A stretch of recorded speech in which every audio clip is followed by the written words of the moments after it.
So my philosophy on leadership, I think there's a couple things that you need to have for it to really be effective. I think number one, you need to be authentic. Be who you are.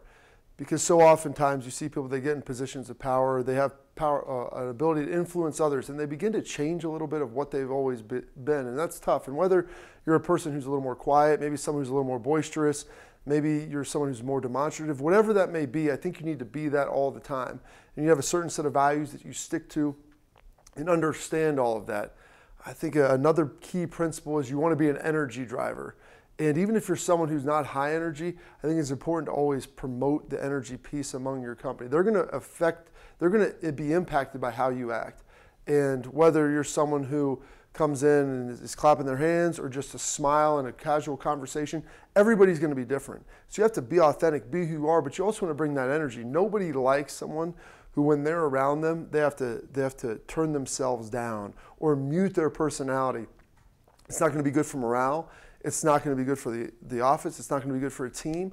And I don't know anybody that really likes that. So if you're in a situation where you constantly feel uncomfortable when someone else is around you, I don't think you're going to be very effective with that. It's not a practical way to lead. So those are two things that I really like to focus on, and I think that they're very, very important. And then the last piece, I think whenever you're doing something in a group and you're provided the leadership role, or maybe you just kind of assume that, is provided some sort of line of sight.